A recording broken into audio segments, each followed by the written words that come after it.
Мына бір кішкентай күріш 100 мың теңге болсын. Егер де дәл сол жағдайды сақтасақ, мына бір бұл 1 миллион теңге болады. Мына бір күріштердің жиынтығы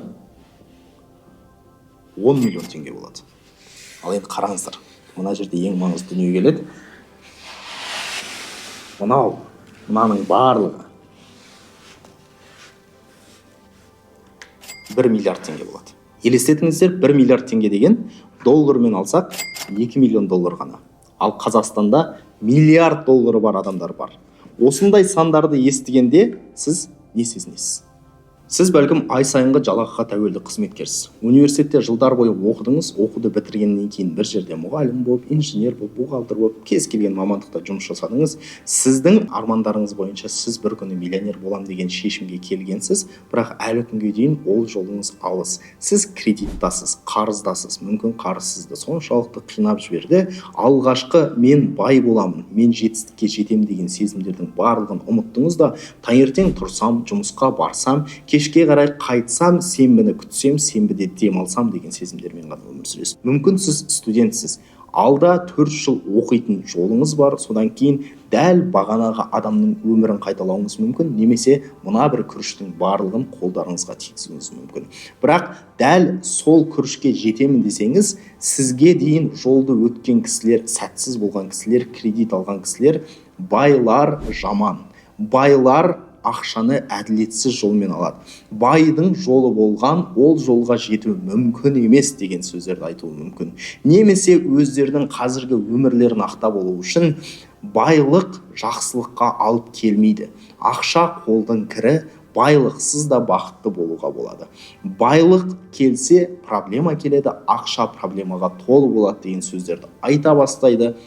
Осылардың барлығын ести беріп, мүмкін сіз өзіңізге мынандай сұрақты арасында қоясыз. Мүмкін ақша маған керек емес шығар. Мүмкін ақша табу мүмкін емес шығар. Мүмкін мына бір күріштің бір уысына да жету, ол тек қана таңдаулы адамдардың жұмысы шығар. Бұл дүниеге менің қолым жетпейтін шығар деп ойлауыңыз мүмкін. Және осы жерде сіздің ең үлкен жасайтын қателігіңіз бір күні осы сөздерге сене бастау. Мүмкін мен бай, мүмкін мен қарапайым ғана адаммын, мүмкін менің армандарымның барлығы өтірік, оған жету мүмкін емес деген дүниеге сіз сене бастасаңыз, болды. Мына күріштің кішкентай бөлігі де сізге тимейді. Ал бірақ мен сияқты бір кісі келіп, осындай YouTube-қа шығып, сіздерге бұл күрішті алу мүмкін деп айтсам, қалай болар еді?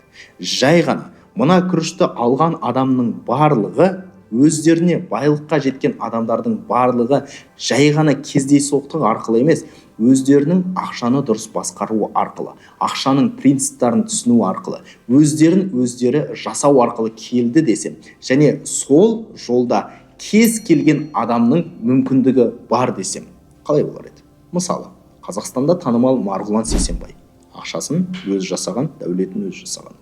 Сіздер білетін Турлов, дәулетін өзі жасаған. Сіздер білетін Вячеслав Ким, білмесеңіздер де, дәулетін өзі жасаған.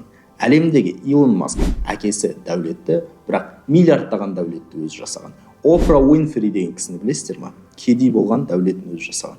Бейонсе дәулетін өзі жасаған. Роналду дәулетін өзі жасаған. Месси дәулетін өзі жасаған. Қазақстандағы танымал байлардың почти барлығы дәулетін өзі жасаған, себебі КСРО-да дәулетті болып шығу мүмкін емес еді.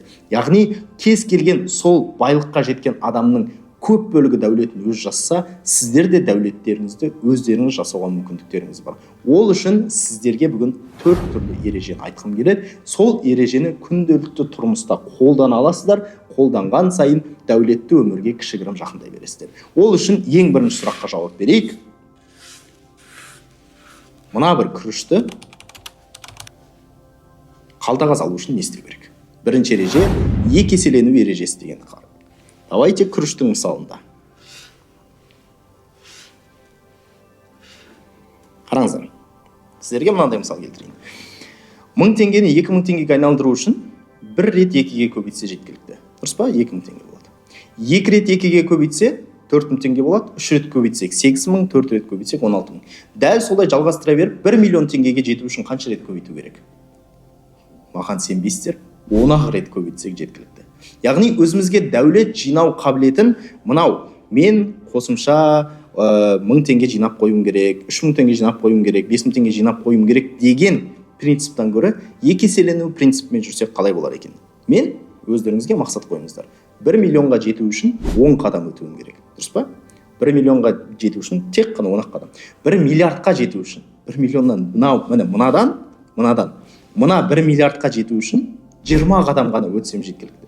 Бүкіл өмірімде 40 жасыма толғанша, немесе 40 жасыма толғанша көп қадам жасаудың қажеті жоқ. Тек қана 20 қадам жасауға болады. Мысалы мен 2017 жылы или 2018-де ме есімде жоқ, 1 миллион долларға жетем деген шешім қабылдадым. 31 жасыма дейін. 31 жасыма дейін 1 миллион долларға жетем деген шешім қабылдадым. Сол кезде менің қалтамда 1000 доллар бар еді. Сол 1000 долларды 1 миллионға айналдыру үшін не істеу керек? Тек қана 10 қадамды өту керек екенін түсіндім. 1000 долларды 2000-ға айналдырам, 2000-ді 4000-ға айналдырам, 4000-ді 8000-ға айналдырам. Бұл маған қалай көмектесті? Ақшамды далаға шашпаймын. Себебі көрем да, 1000-нан 2000-ға жету үшін кішкентай ғана жолдар керек, қадамдарды өте салу керек та. Далаға шашпаймын. Bir жерден ақша тапсам, оны керек емес дүниеге жұмсағанша лучше жинап қояйын, лучше алтын сатып алайын, лучше акция сатып алайын, лучше доллар сатып алайын. Сол кезде 1000-нан 2000 долларға жететін жолым қысқарады. 2000-нан 4000-ға ғана жету керек. Әрдайым менің мақсатым кішігірім ғана. 2000-нан 4000-ға жету, 4000-нан 8000-ға ғана жету. Осы принципті қолдана отырып, 1 миллион долларға жетудің мен соңғы қадамындамын. Бұйыртса 9 қадамын өттім, соңғысы ғана қалды, ары қарай 1 миллион долларға жетуге болады. Мен бірден айтайын. Мен жолым болды ма, болмады ма білмеймін, бірақ ақшаны басқарудың принциптарын өміріме әрдайым қолданам. Бұйыртса, мына күріштің жартысы ғой, 1 миллион доллар деген. Осы күріштің жартысына жетіп қалдым. Ары қарай 1 миллионға жетсем, күрішті толық алуға уже бір-ақ қадам ғана қалады да. Яғни екі еселену ережесі настолько мощный ереже, кез келген адам өміріне соны қолданса, жақсы нәтижелерді көрсете алады. Екінші ереже ол қысқаша бір формулировкамен айтам, кез келген моментте қолдансаңыз болады. 10 миллион теңгең болмайынша 1 миллион теңгеге телефон сатып алма деген ереже. Яғни қазір қарайтын болсақ, көп адам кредитта, рассрочкада, басқа жерде жүреді. Неге? Себебі шамасына қарамай өмір сүреді. Біреу той жасау керек дейді да, ақшасы жоқ болса да той жасайды. Біреу мен уже кәсіппен айналысып жатырмын, бизнес класспен ұшайын дейді да, бизнес класспен ұшады. Өткенде менің алдыма студенттерімнің арасында бір кісі келді, менің айфоным бар дейді, бірақ айфонды қолданбаймын. Неге айфон сатып алдың десе, подругаларымның барлығында айфон бар дейді. Яғни просто елден қалмайын, ақша арқылы, дүние арқылы, киім арқылы, басқа арқылы абырой жинайын деген оймен ғана шамасына қарамай дүние сатып алады. Осы ережені есте сақтаңыздар. Дүниені сатып алуға болады, қымбат дүниені сатып алуға да болады. Бірақ сол қымбат дүниеден 10 есе көбірек ақша қалтаңызда болса, пожалуйста ала беріңіз. Жоқ болса, алудың қажеті жоқ. Сіздің қалтаңызда 10 миллион теңге жоқ па? Сіздерге бір құпия айтайын. Мына телефонның бағасы 1 миллион теңге. Осыған дейін ұстаған, iPhone 16, iPhone 14-тің бағасы қазір 300-400 мың теңгеге табуға болады бұларында. Сіздерге айтайын ба? Мынаумен iPhone 14-тің айырмашылығы қандай? Жоқ айырмашылық. Ешқандай да айырмашылық жоқ. Тек қана 16 және 14 деген цифра ғана. Бірақ 14 жасайтын функцияның барлығы сізге жеткілікті. Сол үшін жай ғана мақтаныш үшін қосымша 700 мың теңгені жұмсаудың қажеті жоқ. Одан да екі еселенетін мақсатыңызға қосып қойғаныңыз дұрыс. Екінші ереже дәл осындай болсын. Үшінші ереже. Тек өз табысыңызға фокус қойыңыз. Сіздер армандарыңызға келетін болсақ, мынандай дүние сұрайыншы. Нені армандайсыздар? Дүниеге байланысты. Қандай дүниені, қандай жетістікті армандайсыздар? Егер де арманыңыз ойыңызға бірден келмесе, онда ол сіздің арманыңыз емес. Біздің арман емес, басқа біреудің арманын түсініп алу, өзімізге жегіп алу оңай. Инстаграмдағы көріп жүрген адамдардың арманын өзіміздікі деп ойлап қалу оңай. Мамама квартира алып беру.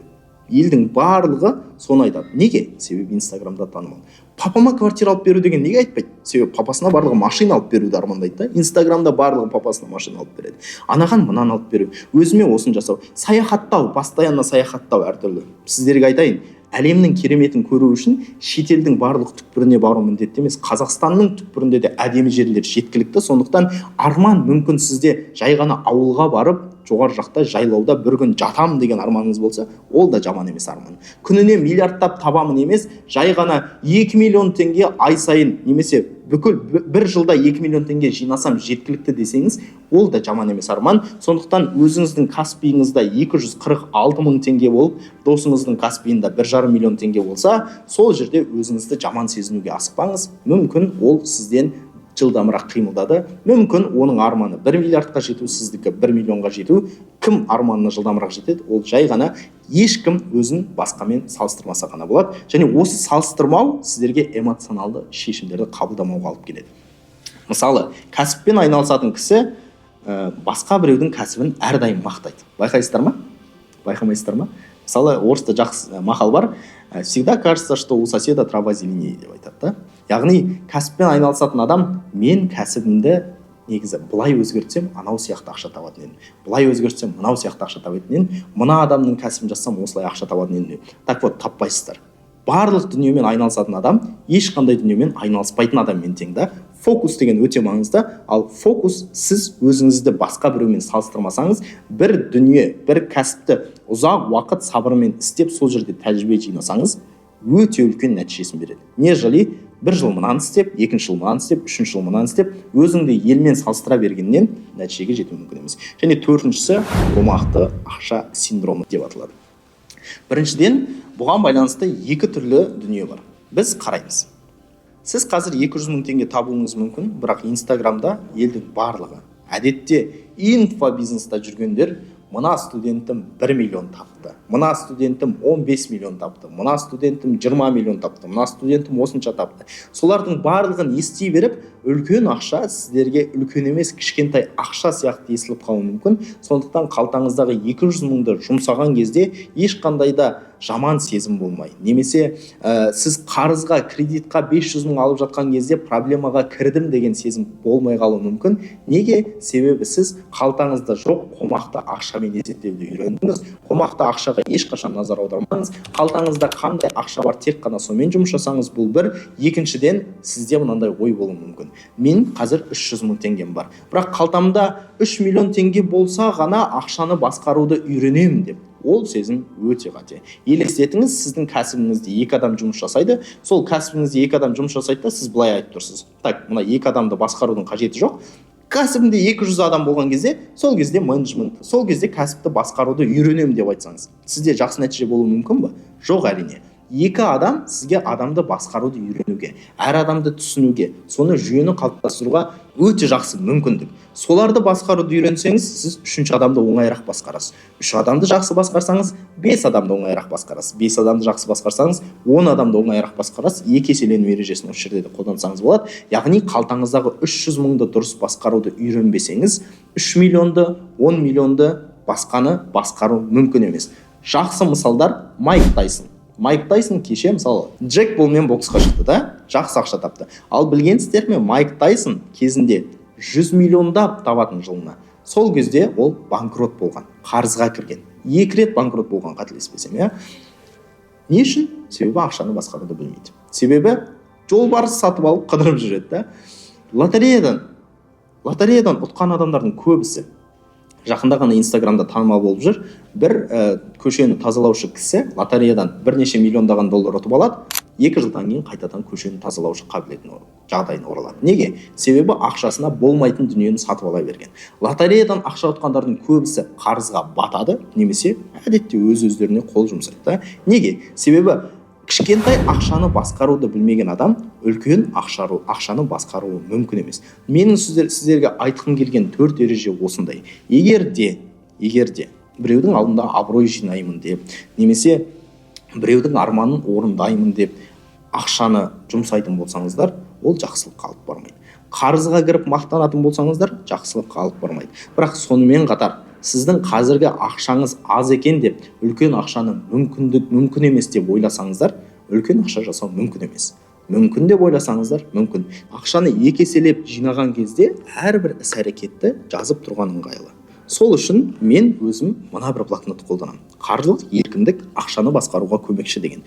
Бұл блокнотты еш жерде мен сатып алған жоқпын. Өзім жасадым, өзім қолданып жүрмін. Мынау жаңа версиясын сіздерге ұсынбақ ниеттем бар. Бұл блокнотта не бар? Екіншіден, сіздерге мына осы видеода айтылатын ережеден бөлек әртүрлі терминдер. Капитал деген не?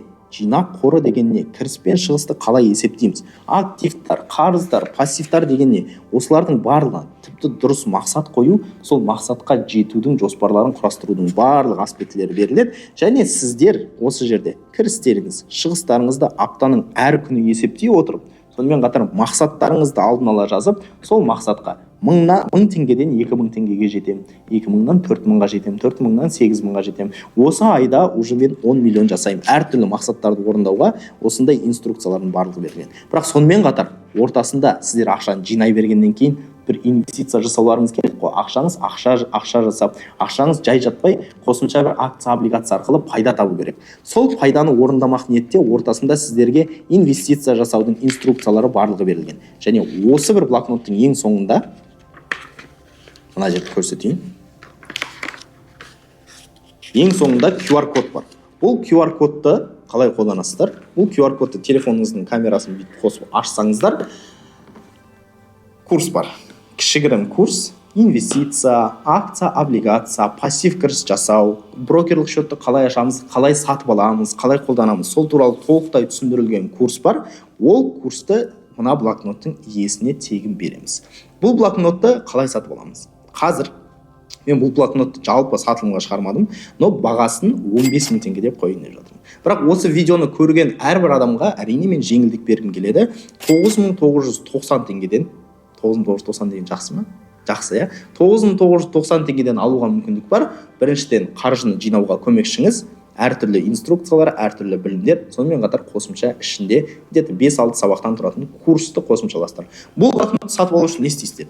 Астында сілтеме қалдырамыз. Сол сілтемеге өтсеңіздер, WhatsApp-та жазып сатып алсаңыз болады, бірден төлемін жасап сатып алсаңыз болады. Немесе, давайте мына жерге QR қалдырайық. Осы QR-дан өтсеңіз, WhatsApp ашылады. WhatsApp-та жазыңыздар, блокнот сатып алсаңыздар болады. Сіздерге мына дүниені айтайын.